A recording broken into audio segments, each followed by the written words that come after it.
Back in business with me, Harsha Subramaniam. According to a CRISIL report, India Inc.'s credit quality is on a slippery wicket. Demand slowdown and a stretch in liquidity are resulting in downgrades for a large number of Indian companies. Pawan Agarwal, Senior Director at CRISIL Ratings, now joins me on this conversation. Pawan, many thanks for joining us on Bloomberg. Let me begin by asking you about the first line on your report. You're talking about your credit ratio, proportion of upgrades to downgrades for the first half of this financial year at 0.87 times. What is the inference that one makes out of this? See, the study that we have put out is essentially a semi-annual study that we do to put out the trends in the credit quality that we see in the environment. And this study essentially represents all the ratings that we have outstanding, which is close to 12,500 companies. And together they constitute close to 40% of the bank's credit outstanding. So which implies that it really is representative of what we are seeing in the credit quality trends in corporate India. The trend or the ratio of upgrade to downgrade, the credit ratio, essentially indicates whether more companies are facing challenges, are getting downgraded, or more companies are getting upgraded, and essentially indicating that the trend on credit quality, where is it headed. So 0.87 implies that the more the ratio is below 1, it implies that the pressure is high.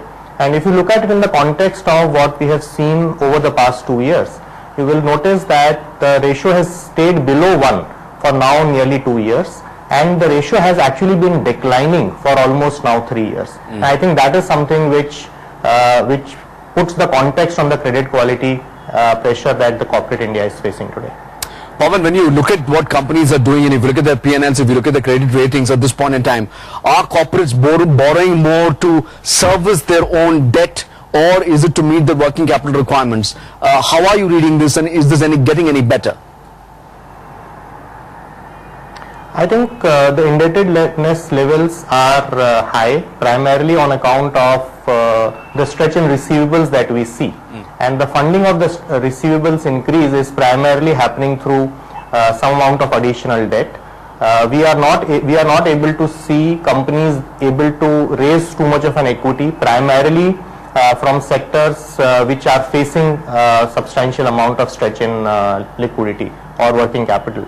So to that extent, the debt levels are really rising.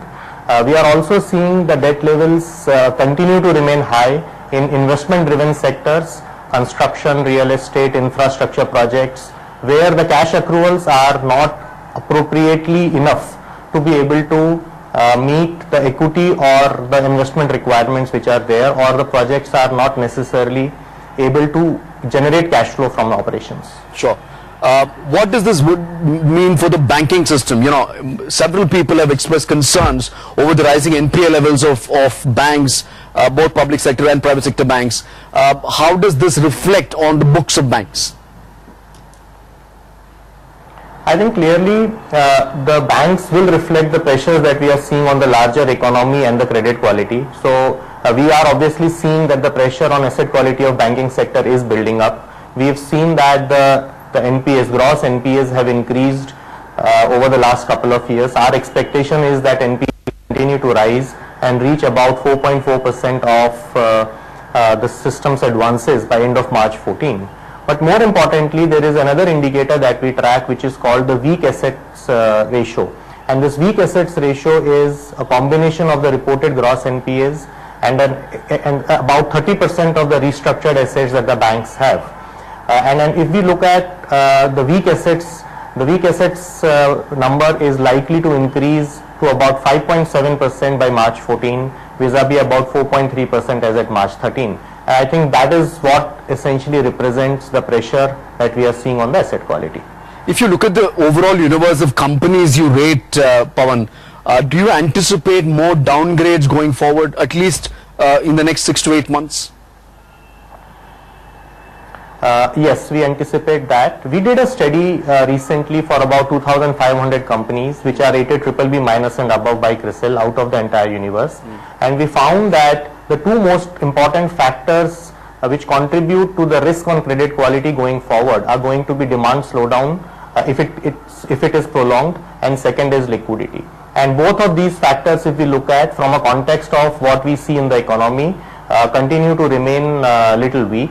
our expectation is that the demand this year, overall GDP growth this year will slip further from previous year to about 4.8%, and more importantly the industrial side of it is where the pressure is much more. The industrial economy growth is likely to be just about 1%, which is nearly a 2-decade low, and I think therefore demand slowdown is likely to continue.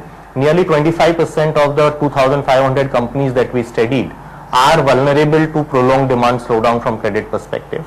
And the second aspect is liquidity. We have seen that the working capital stretch on the liquidity side is already impacting the companies.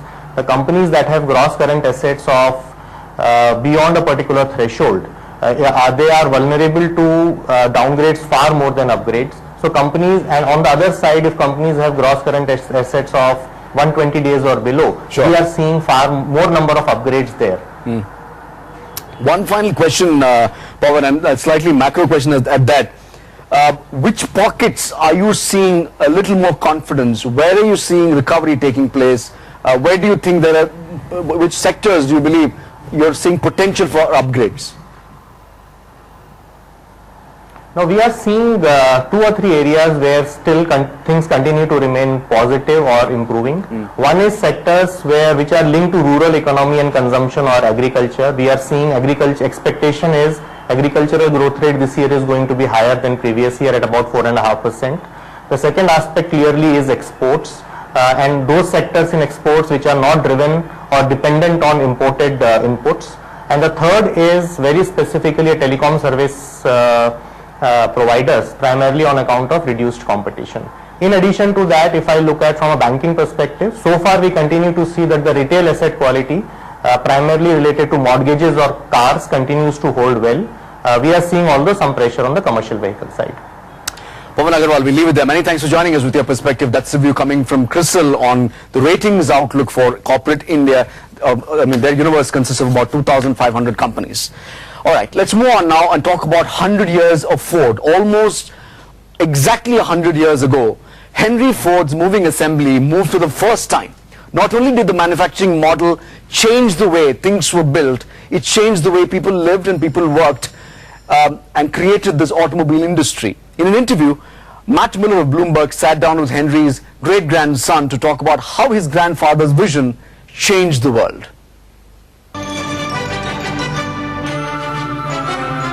Bring the work to the man, so that the man does not have to go to the work. It's the 100-year anniversary of the moving assembly line.